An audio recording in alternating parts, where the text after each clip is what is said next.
तो hello everyone welcome to my channel our channel. तो देख पिलाने तुमको आउ गोटे भिडियो स्वागत कर क्लास 9 भिडियोटी कौन पिलाने तुम थे तुम मान आसी आनुआल एग्जामिनेशन 2026 से आनुआल एग्जाम विज्ञान प्रश्नपत्र कौन सेट भी जो क्वेश्चन सब क्वेश्चन तो एका सब क्वेश्चन नंबर अलग। तो कौन सेक्शन जो नवम श्रेणी पिला जीएससी जनरल साइंस कौन कौ जो कौन कौ विज्ञान कौ। तो विज्ञान तुम जानथ एमसीक्यू ए डिस्कसन कर आज भिडियो 50टा टोटाल डिस्कसन करा 50टा एमसीक्यू। तुम 25टा हूँ कौन लाइफ साइंस रू आसिया जीव विज्ञान रू, आउ 25टा हूँ कौन फिजिकल साइंस रू आसियो। तो पिलाने कही रखुची जो मैंने चैनल को सब्सक्राइब करन चैनल को दया करके सब्सक्राइब कर दिंतु एवं भिडियोटी को लाइक करदे सहित तो सांग मान पाक व्हाट्सएप शेयर कर दिंतु। बुझिपारे ना बुझिपारे भिडियोटी को शेयर करदे एवं बहुल मात्रा कमेंट तुम जहाँ डाउट कमेंट मध्यम दर्शाई पार कमेंट बॉक्स ओपन अच्छी। तो बुझिपारे ना बुझिपारे सब्सक्राइब पिलाने निश्चित रूप से करूँ। तो चलतु डेरी नक डिस्कसन करिया पिलाने क्वेश्चन सहित आंसर केवल क्वेश्चन नुह क्वेश्चन सहित आंसर स्टूडेंट ना रोल नंबर कैंडिडेट आम फिलअप कर क्वेश्चन आंसर आम देखा। जो प्रथम क्वेश्चन टी कौन दिखाई प्रथम क्वेश्चन आम आई कौन क विभाग जो फास्ट सेक्शन अच्छी कौन भौतिक विज्ञान आसी क्यों प्रकार मिश्रण में टिंडाल सिद्धांत देखा जाए पिलाने टिंडाल इफेक्ट कौन देखा जाए कलएड ना सस्पेंशन ना द्रवण ना मिश्रण पिलाने कौन देखा जाए कलएड हो तुम कौन करेक्ट आंसर। तो पिलाने बुझिपारे ना बुझिपारे क्लियर कर पिलाने विज्ञान डिस्कसन होता भौतिक विज्ञान। तो देख 1 2 3 4 5 योजना थे मौलिक के 5टा आक मौलिक था योजना पिलाने करेक्ट आंसर कौन हो पिलाने 5टा आक योजना था पिलाने करेक्ट आंसर कौन हो नाइट्रोजेन हो यार कौन करेक्ट आंसर। तो कौन फेरिक ऑक्साइड आयरन योजना पिलाने फेरिक गोटे अच्छी फेरस गोटे अच्छी पिलाने कौन हो करेक्ट आंसर कौन हो 3 हो कि फेरस होते कौन होता फेरस होते 4 हो जाता फेरिक ऑक्साइड गोटे आउट अच्छे कौन फेरस ऑक्साइड ये पिलाने कौन कहते चल योजना बा जार गोटे अपेक्षा अन्य 2टा योजना थब। तो मैंने बुझिपारे ना बुझिपारे 5 नंबर देखिए जो 4 नंबर देखिए कार ऑटो रिक्शा आदि जान आजिकल क्या इंधन रूप व्यवहार कराने क्या सीएनजी को जोटा तुम कौन कौन कंप्रेस्ड नेचुरल गैस। तो देखिए पदार्थर अवस्थार परिवर्तन पर व्यवहृत ताप को पिलाने कौन कहुए पदार्थर जो अवस्था परिवर्तन हो ताप को व्यवहार कर पिलाने करेक्ट आंसर कौन हो करेक्ट आंसर कौन हो गुप्त ताप व लाटेंट हीट। तो देखिए 6 नंबर देखिए निशा द्रव्य उक्त को अलग करने क्यों पद्धति पिलाने व्यवहार करें निशा द्रव्य रक्त को अलग करने केन्द्रा प्रसारण ना क्रोमाटोग्राफी ना आंशिक पातन ना पृथकीकरण फनेल पिलाने करेक्ट आंसर कौन हम टे देखिए कमेंट कर करेक्ट आंसर कौन हो 6 नंबर क्वेश्चन निशा द्रव्य को रक्त अलग करने क्यों पद्धति पिलाने आम व्यवहार करवा केन्द्रा प्रसारण बा सेंट्रीफ्यूगेशन बा क्रोमाटोग्राफी ना पृथकीकरण फनेल ना आंशिककरण पिलाने करेक्ट आंसर कौन हो करेक्ट आंसर आम कौन हो क्रोमाटोग्राफी कौन क्रोमाटोग्राफी। तो देखिए 7 नंबर कौन सर्वाधिक 18टी इलेक्ट्रॉन क्यों सेल रही पार। तो पिलाने 2n स्क्वायर रूल तुम जान 2n स्क्वायर 2n स्क्वायर तो 2 8 18 32 मैंने जानते KLMN तो 2 8 18 18टी मैंने कौन रही एम रही पार 2 8 18 32। तो पिलाने बुझिपारे ना बुझिपारे देखिए 8 नंबर कौन देती कैंसर रोग निराकरण पर आइसोटोपर पिलाने 4टा व्यवहार तुम जानते फास्ट कौन जाता यूरानियम आइसोटोप कौन व्यवहार कराए न्यूक्लियर रिएक्टर जाने व्यवहार कराए सेकेंड कौन कैंसर रोग कोबाल्टर आइसोटोप कौन व्यवहार कराए कैंसर रोगर चिकित्सा व्यवहार कराए आयोडीन आइसोटोप कौन व्यवहार कराए थायरॉइड ग्रंथि आउ गोटे कौन रहीगला कृत्रिम आइसोटोप कृषि और शिल्प क्षेत्र में व्यवहार कराए पिलाने क्लियर कट बुझाई तेणुक क्वेश्चन सब आसी टेंशन किसी निनी सब विषय क्लियर कट पढ़ी क्वेश्चन आंसर टी परीक्षा देवा पूर्व क्लियर कट देखिए जाओ।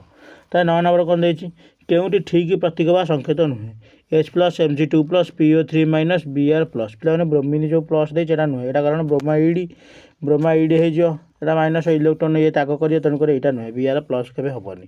तो 10 नंबर देखिए टॉमसन्स एटॉमिक मॉडल मॉडल अनुसार परमाणु आकार किपरि पिलाने किपरि परमाणु आकार कौन पूर्व परमाणु आकार गोलोक कौन परमाणु गोलोक बा तरभुज परी।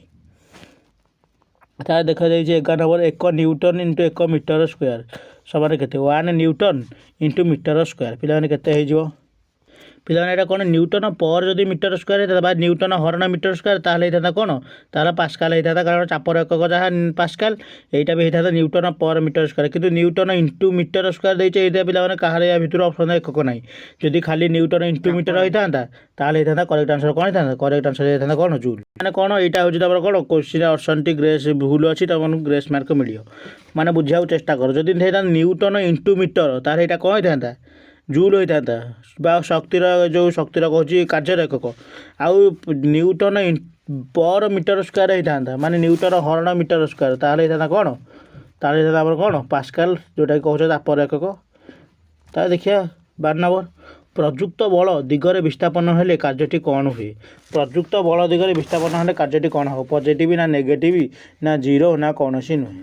पिला माने करेक्ट आंसर कौन हो पॉजिटिव हो जुक्तात्मक हो देखिए कौन 1 मीटर 1 घंटा केते किलोमीटर केते सेकेंड कौन गोटे 1 मीटर बाई घंटा मीटर सेकेंड केते पिला ये करते 5/18 पिला मन रखिए 5/18 ताकि 2 केजी वस्तुत विशिष्ट 5 मीटर पर सेकेंड स्क्वायर त्वरण सृष्टि करता बलर परिमाण केते तो ए फिजिकल टू केते M A mass into acceleration तो 5 × 2 केते 10 10 न्यूटन हो कौन करेक्ट आंसर पिला माने क्लियर कट डिस्कशन करला ये भाई आगुरी भी क्वेश्चन आंसर डिस्कशन है चैनल को सब्सक्राइब करके रखिथा जी। ताकि पिला देखिए कौन 15 नंबर क्वेश्चन देखिए दूरता चलंता बलर संघात घटले कौन हम संवेग त्वरण परिवेग चाप दुईटी चलंता बलर संघात घटले दुईटा चलंता बलर कोलिजन बा कोलाइड हेले कौन सृष्टि हम संवेग ना त्वरण ना परिवेग ना चाप पिलाने कौन सृष्टि हम चाप सृष्टि हम।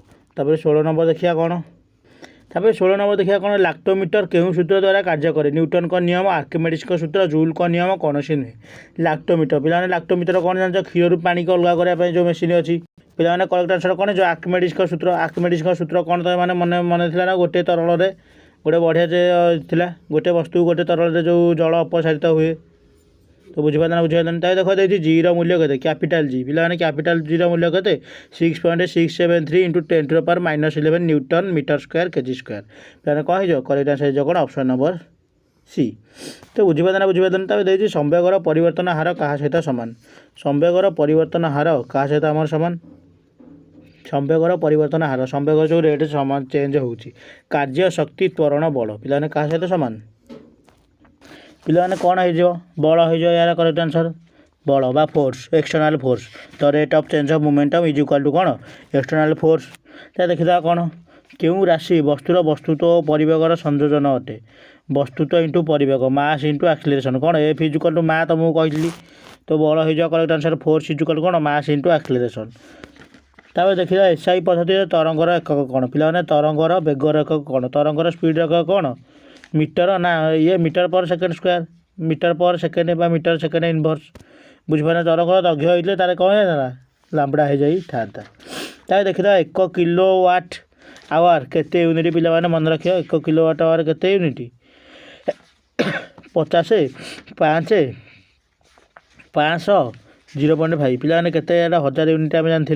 देखिए संघात केउं प्रकार राशि अटे पिलाने संघात केउं प्रकार राशि सदिश अदिश चल भौतिक पिलाने कौ राशि स्केलार ना वेक्टर क्वांटिटी पिलाने कौन वेक्टर क्वांटिटी बा सदिश राशि। तो देखिए कौन मेरुठारे विश्ववृत्त आड़क गले माध्याकर्षण बलर कौन परिवर्तन घटे मेरुठारे विश्ववृत्त आड़क गले पिलाने कौन हुए माध्याकर्षण बल वृद्धि हुए ना ह्रास पाए पिलाने कौन हुए ह्रास पाए। तो देखिए कौन 24 नंबर देखीदे किए आलोक विद्युत प्रभावर आविष्कार करते फोटो इलेक्ट्रिक इफेक्ट किए आविष्कार करते जूल हर्स न्यूटन गालिलियो किए पिलाने किए बाहर करते हर्स बाहर करते। तापर अनुप्रस्थ तरंग केउटा नुहे आलोक तरंग ताप तरंग विद्युत तरंग ध्वनि तरंग पिलाने ध्वनि तरंग जान अनुद्रघ्य तेणुक ध्वनि तरंग हो करेक्ट आंसर। पिलाने साउंड बा ध्वनि विषय तुम क्लियर कट डिस्कसन होता देखिए कौन ख विभाग अन्य 3टा ऑप्शन को मिसेक ख विभाग देखिए जीव विज्ञान क्यों टिश्यू जल चौदिश को पारेनकाइमा भाषा साहय करे पिलाने कौन एरेनकाइमा तो मैंने जानते 3टा टिश्यू था पारेनकाइमा स्क्लेरेनकाइमा एरेनकाइमा तो पढ़ी भलरे 4 प्रकार टिश्यू फास्ट पढ़ल स्क्वामस स्तंभाकार कूट स्तरीकृत घनाकार तापर 27 नंबर टिश्यू विषय क्लियर डिस्कसन होता आम शरीर जरायु अंगटी क्यों पेशी द्वारा गठित पिलाने जरायु अंगटी क्यों पेशी द्वारा गठित यहाँ भी टिश्यू रही रेखित पेशी अरेखित पेशी मांसपेशी पेशी टिश्यू जरायु अंग पिलाने कौन रेखित ना अरेखित क्लियर कट डिस्कसन होता पिलाने यहाँ क्लियर कट डिस्कसन करी जोटा कौन कौच अरेखित पेशी अनैच्छिक पेशी रेखित पेशी जो ऐच्छिक पेशी हाथ गोड़े सब अच्छी रेखित पेशी कितु ए अरेखित पेशी मैंने कौन रेखा रेखा भाया दाग किसी पड़ी नथब यहाँ हूँ कौन अनैच्छिक निजा तम अनुसार से कार्य करनी से सदाबले अनुसार कार्य करेंगे कौन कौन पाकस्थली खाद्य नली रक्तवाहिनी नली आउ कौन परिपाक नली जरायु तेणुक जरायु हो कौन अरेखित बुझेगानी। ता देखिए 28 नंबर क्वेश्चन नंबर 28 देखीद मेरिस्टेमेटिक टिश्यू ଥିବା ସ୍ଥାନକୁ ପିଲାମାନେ କ'ଣ କୁହାଯାଏ? ମେରିଷ୍ଟେମ୍ କହିବା। ତା ଜୀବକୋଷରେ ଜଳ ଏକ ଦ୍ରାବକ ଭାବରେ କେଉଁ କୋଷରେ ଅଙ୍ଗୀକାର ରହିଥାଏ ପିଲାମାନେ? କେଉଁଥିରେ? ସାଇଟୋପ୍ଲାଜମରେ। କେଉଁଥିରେ ରହିଥାଏ? ସାଇଟୋପ୍ଲାଜମ ବା ତୁମେ କ'ଣ କହୁଛ? ସାଇଟୋପ୍ଲାଜମ କେଉଁଠି ନଷ୍ଟି ଆଉ ନଷ୍ଟି ବାହାରେ ଆଉ କ'ଣ କୋଷ ଝିଲି ମଧ୍ୟରେ, ତାଙ୍କ ମଧ୍ୟରେ ଯେଉଁଗୁଡ଼ା ଅଛି ଲିକ୍ୱିଡ଼ ଯେଉଁ ଅଛି ଭିସ୍କସ୍ ଟାଇପ୍ର, ତାକୁ କ'ଣ କହିବା? ସାଇଟୋପ୍ଲାଜମ। ତା ଦେଇଛି 30 ନମ୍ବର କ'ଣ ଦେଇଛି? ଅମ୍ଳଜାନ ଚକ୍ର ହେଉଛି ଗ୍ୟାସୀୟ ଚକ୍ର। ଫସ୍ଫରସ୍ ଚକ୍ର କ'ଣ? ଗନ୍ଧକ ଚକ୍ର ପିଲାମାନେ ହେଇଯିବ। ଫସ୍ଫରସ୍ ଚକ୍ର କ'ଣ ହେଇଯିବ? ଗନ୍ଧକ ଚକ୍ର। ନା ଗନ୍ଧକ ଚକ୍ର ତ ସଲ୍ଫର ଚକ୍ର। ଅବକ୍ଷିପ୍ତ ଚକ୍ର ନା ଅଙ୍ଗାରକ ଚକ୍ର ନା ଜଳ ଚକ୍ର? ତ ପିଲାମାନେ ଏଇଟା କ'ଣ ହେଇଯିବ? ଜଳ ଚକ୍ର। ତାହେଲେ ଲିଗାମେଣ୍ଟ କେଉଁ ପ୍ରକାର ଟିସ୍ୟୁ? ପିଲାମାନେ ଲିଗାମେଣ୍ଟ କେଉଁ ପ୍ରକାର ଟିସ୍ୟୁ କମେଣ୍ଟ ମାଧ୍ୟମରେ ଦର୍ଶା। ଲିଗାମେଣ୍ଟ ଆମର କେଉଁ ପ୍ରକାର ଟିସ୍ୟୁ? ଲିଗାମେଣ୍ଟ ନମନୀୟ ନା ଦୃଢ଼ ନା ସ୍ଥାୟୀ ନା ସ୍ନାୟୁ? ପିଲାମାନେ କ'ଣ? ନମନୀୟ ଟିସ୍ୟୁ। ତା ଦେଇଛି 32 ନମ୍ବର ପ୍ରାକୃତିକ ପରାଗଣ ଦ୍ୱାରା ନୂତନ ଫଳ ସୃଷ୍ଟି କରିବାରେ କେଉଁ ବୈଜ୍ଞାନିକ ସଫଳ ହୋଇଥିଲେ? Gregor Mendel. କିଏ? Gregor Mendel. କ'ଣ? ମେଣ୍ଡେଲ। ତ ମେଣ୍ଡେଲ ମନ hybrid cross, dry hybrid cross, ଏରା ସବୁ ବଡ଼ ହେଲେ ପଢ଼ିବ। ତାପରେ 33 ନମ୍ବର ଦେଖିବା। 33 ନମ୍ବର ଲାଟିନରେ ଗାଈକୁ ପିଲାମାନେ କ'ଣ କୁହନ୍ତି? ପିଲାମାନେ ଏଇଟା ବାରମ୍ବାର ରିଭିଜନ୍ କରିଥିଲେ ଏଇ କୋଶ୍ଚିନ୍ଟାକୁ। ଏଇ କୋଶ୍ଚିନ୍ଟା ମଧ୍ୟ ପଡ଼ିଛି। ଲାଟିନରେ ଗାଈକୁ କ'ଣ କୁହନ୍ତି? ଭାକା। ଭାକା କେଉଁଠି ଦେଇଛି? 1 ନମ୍ବରରେ ଭାବା ଦେଇଛି। ପିଲାମାନେ ଏଇଟା ଭାକା ହେବ। ଭାକା ଆଉ ଭ୍ୟାକ୍ସିନ୍କୁ ତେଣୁକରି କେଉଁଠୁ ଆସିଲା? ବସନ୍ତ ରୋଗ ଚିକିତ୍ସା ବେଳେ ଭାକା ପ୍ଲସ୍ ସିନିଆ। ବୁଝିପାରିଲା? ଗାଈଙ୍କଠି ଫାଷ୍ଟ ଯେତେବେଳେ ଦେଖାଉଥିଲା। ତ ବାୟୁରେ ନିଷ୍କ୍ରିୟ ଗ୍ୟାସର ପରିମାଣ ଶତକଡ଼ା କେତେ ପରସେଣ୍ଟ? ପିଲାମାନେ ଜୀବବିଜ୍ଞାନ ହେଇଛି। ନିଷ୍କ୍ରିୟ ଗ୍ୟାସର ପରିମାଣ କେତେ ପରସେଣ୍ଟ? ନିଷ୍କ୍ରିୟ ଗ୍ୟାସ୍ ପିଲାମାନେ ଏହାର କରେକ୍ଟ ଆନ୍ସର କେତେ ହେଇଯିବ? 0.8 ବା 0.80। ତା ଦେଇଛି ଲାଇକେନ୍ କେଉଁ ଏସିଡ଼ କ୍ଷରଣ କରି ପଥରକୁ ଗୁଣ୍ଡ କରିବାରେ ସାହାଯ୍ୟ କରେ? ପିଲାମାନେ ଲାଇକେନ୍ କେଉଁ ଏସିଡ଼? କେଉଁ ଏସିଡ଼? ଲାଇକିନିକ୍ ଏସିଡ଼। ଲାଇକେନ୍ ରହିଛି କ'ଣ? ଲାଇକିନିକ୍ ଏସିଡ଼। ତା ଦେଇଛି ରୋଗରୁ ନିରାକରଣ ଗୋଟେ ଅଛି। ଉଷୁର ପତ୍ରମୋଡ଼ା ରୋଗ କେଉଁ ଫସଲକୁ ଦେଖାଯାଏ? ଉଷୁରା ପତ୍ରମୋଡ଼ା ଯେଉଁ ଉଦ୍ଭିଦକୁ ରୋଗ ହୁଏ। ଉଷୁର ପତ୍ରମୋଡ଼ା ରୋଗ ଧାନ, ଆଖୁ, ଗହମ, ଆଳୁ। ତ କେଉଁଥିରେ ଦେଖାଯାଏ? ପିଲାମାନେ କରେକ୍ଟ ଆନ୍ସର କ'ଣ ହେଇଯିବ? ଆଳୁରେ ଦେଖାଯାଏ। କେଉଁଥିରେ ଦେଖାଯାଏ? ଆଳୁରେ। ତୁମେ କେହି ମନେ ରଖିପାରିବ? ଗୋଟେ ଡାଇଲଗ୍ ଏବେ ବାହାରିଛି, ଆଳୁ ଖାଅ କି? ସେଇଥିରୁ ମନେ ରଖିପାରିବ। ତାହେଲେ 37 ନମ୍ବର ଦେଖିବା। 37 ନମ୍ବର ଦେଇଛି ଏକକୋଷୀ ଆଦି ପ୍ରାଣୀର ଖାଦ୍ୟ ରସଧାନୀ କେଉଁ କ୍ରିୟାରେ ସାହାଯ୍ୟ କରେ? ପିଲାମାନେ କେଉଁ କ୍ରିୟାରେ ସାହାଯ୍ୟ କରେ? ରସଧାନୀଟା ପାଚନ, ରେଚନ, ଚଳପ୍ରଚଳ ନା ଶ୍ୱସନ? ପିଲାମାନେ କେଉଁଥିରେ ସାହାଯ୍ୟ କରେ? ପାଚନ କ୍ରିୟାରେ। ତା ଦେଇଛି 38 ନମ୍ବର ଡ୍ୟାସ୍ର ଉପସ୍ଥିତି ଯୋଗୁଁ କ୍ରୋମୋଜୋମ୍ ଅନ୍ୟ ଏକ କ୍ରୋମୋଜୋମ୍ ସହିତ ଯୋଡ଼ି ନ ହୋଇ ନଷ୍ଟି ଭିତରେ ଅଲଗା ହୋଇ ରହିଥାଏ। ପିଲାମାନେ କହୁଥାଏ ଟିଲୋମିୟର। କ'ଣ? ଟିଲୋମିୟର। କ'ଣ? ଟିଲୋମିୟର। ତା ଦେଇଛି କେଉଁ ବର୍ଗର ଜୀବମାନଙ୍କର ଶରୀରରେ ଟ୍ୟୁନିକ୍ ନାମକ ଆବରଣ ପିଲାମାନେ ଥାଏ? ପିଲାମାନେ କେଉଁଥିରେ? ହେମିକଡାଟା। ହେମିକଡା ତୁମେ ପିଲାମାନେ ଜାଣିଥିବ ହାଫ୍ କଡାଟା ମାନେ କଡାଟା ପାଇଁ 3ଟା ଲକ୍ଷଣ କ'ଣ? ଶରୀର ଥବ କ'ଣ? ନୋଟୋକଡ଼, ନର୍ଭ କଡ଼ ଆଉ କ'ଣ? ଗିଲ୍ ସ୍ଲିଟ୍ସ ବା ତୁମେ କ'ଣ କହୁଛ? ସ୍ନାୟୁ ରଜ୍ଜୁ, ସ୍ନାୟୁ ପୃଷ୍ଠ ଆଉ କ'ଣ? ଗ୍ରସନ୍ଧିରେ ଗାଲି ଛିଦ୍ର କ୍ଲିୟର କଡ଼ ପଡ଼ିଥିଲ। ହେମିକଡାଟା ମାନେ ତାଙ୍କ ଶରୀର 3 ଭାଗରେ ବିଭକ୍ତ ହେଇଛ। ପ୍ରୋବୋସିସ୍, କୋଲାର ଆଉ ଟେଲ୍। ପ୍ରୋବୋସିସ୍, କୋଲାର, ଗଣ୍ଡି ଯେଉଁଟା ତୁମେ କହୁଛ। ଯେ ମ୍ୟାଲେରିଆ ଆଉ କାଲାଜ୍ୱର କେଉଁ ଅଣୁଜୀବ ଜନିତ ରୋଗ? ପିଲାମାନେ ମ୍ୟାଲେରିଆ ଆଉ କାଲାଜ୍ୱର ପିଲାମାନେ କେଉଁ ଜନିତ? ପିଲାମାନେ ପ୍ରୋଟୋଜୋଆ। ଏ ଯେଉଁ କବକ ନା ସେ ଭୂତାଣୁ ନା ପ୍ରୋଟୋଜୋଆ? ପିଲାମାନେ କ'ଣ? ପ୍ରୋଟୋଜୋଆ ଜନିତ। ତେବେ ଆର୍ଟିମେସିନିନ୍ ରୋଗ କେଉଁ ରୋଗର ଚିକିତ୍ସା ପାଇଁ ବ୍ୟବହାର କରାଯାଏ? ପିଲାମାନେ କ'ଣ? ଆର୍ଟିମେସିନିନ୍ ମନେ ପକା। ଆର୍ଟିମେସିନିନ୍ ରୋଗ କେଉଁ ପାଇଁ ବ୍ୟବହାର କରାଯାଏ? କୁଷ୍ଠ, ହଇଜା, ଯକ୍ଷ୍ମା, ମ୍ୟାଲେରିଆ। ପିଲାମାନେ କେଉଁଥିରେ? ମ୍ୟାଲେରିଆ ରୋଗ ପାଇଁ। ତା ଦେଇଛି ସାର୍ବଜନୀନ ପୋଲିଓ ଟିକାକରଣ କାର୍ଯ୍ୟକ୍ରମ ଭାରତରେ କେତେ ମସିହାରେ ଆରମ୍ଭ ହୋଇଥିଲା? ପିଲାମାନେ କେତେ? 1995 ମସିହାରେ ଆରମ୍ଭ ହୋଇଥିଲା।